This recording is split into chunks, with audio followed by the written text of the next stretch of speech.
Hey everybody, welcome back to the Bible reading plan. We're in Revelation chapter 9 today, and we're continuing the seven trumpet judgment that we're reading about in Revelation. And this is a horrific, terrible, terrifying judgment that we read here today. But first one starts, and the fifth angel blew his trumpet, and I saw a star fallen from heaven to earth, and he was given the key to the shaft of the bottomless pit.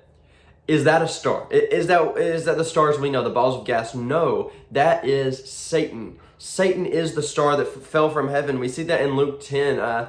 Jesus says, I saw Satan fall like a star from heaven. Satan has now been given the key to the bottomless pit. And this is a place in heaven where demons are bound. Some would say, many Christians would say that by Jesus' authority in us, we have the power and the authority to bind and to condemn demons. And I believe we do. I believe if you are facing a demon in your life, you have the power through Jesus' name to condemn them, to bind them, to send them to a place of judgment. And this is where we see this in Jesus when he is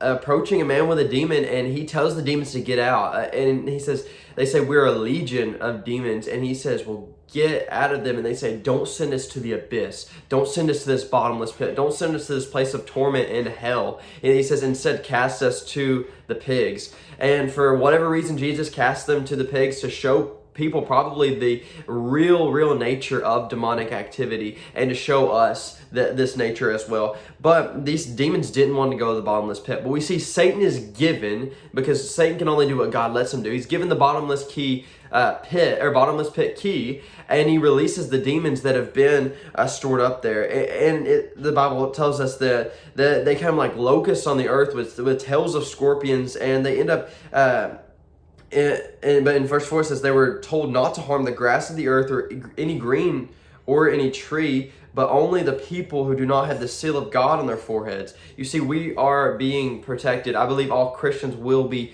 taken up before this, but there will still be opportunity to be saved during these times.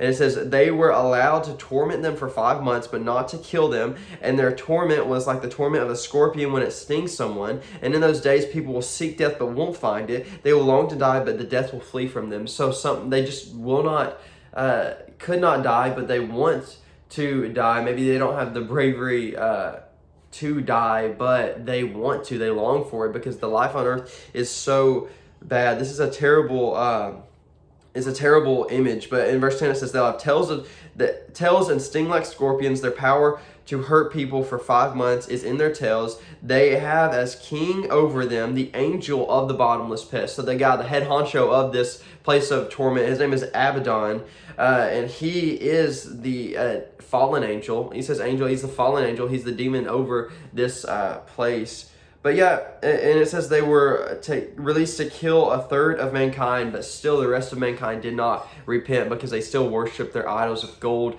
and silver and bronze and wood. I don't know how someone couldn't repent after seeing the power of God, but the demons, Satan has put a veil over the eyes of these people. And I think for anyone, if they would read chapter 9 of Revelation, they would not see the grace of God. They would say, how can someone be so violent? And I think of my favorite movies, I think of The Lord of the Rings, and if you've ever seen the last battle in The Lord of the Rings, the mini battles in the Return of the King. Maybe it's the battle at Pelennor Fields where they're defending Minas Tirith, which is like the big city of men, and you drop in on there and you see a violent army against a violent army, and you see sorry for my nerdiness, but King Theoden in the Rohirrim, and he's running down the lines of his horse soldiers, and he's saying death, death, death. He's saying, ordering them to kill the armies against them. But if you dropped in then, you might say Theoden's a bad guy, Aragorn's a bad guy, Gandalf is a bad guy. What are these guys doing killing this army? But you don't understand this attack that's been put on the armies of men and the peace of the earth. And if you drop in on verse 9, you don't understand the attack that has been placed on the people of earth, God's children, the peace and the order that God originally created in the garden and in heaven.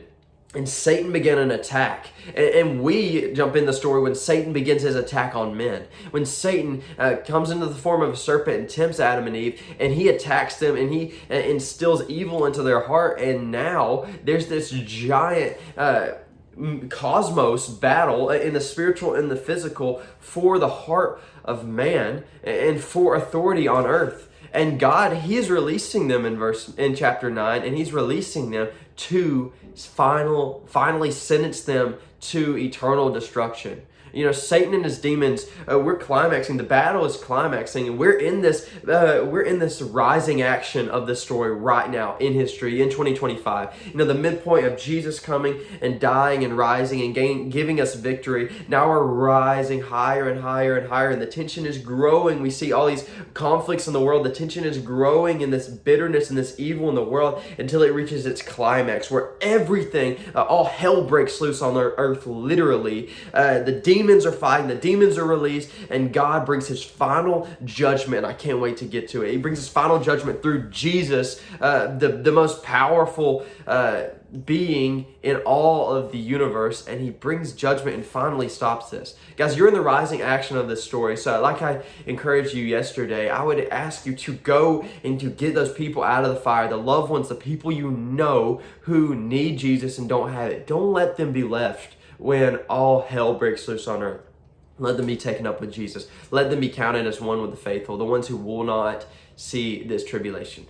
Thank you for joining me in the Bible reading plan. I hope you're encouraged today and also kind of sobered a little bit at the judgment, but encouraged that our God is powerful. Our God cares about us, and the enemies, those who want to kill, steal, and destroy us, God attacks with a vengeance and a violence that makes us feel comforted and safe. And he loves goodness. He hates evil, but he loves goodness. And we have a good God who loves goodness and loves justice and isn't afraid to stand up for what's right, even if that might be in violent means. He's a good God, and he's not a pushover God. And we see that in this chapter. Thank you for joining me in the Bible reading plan. Hope to see you tomorrow. Bye.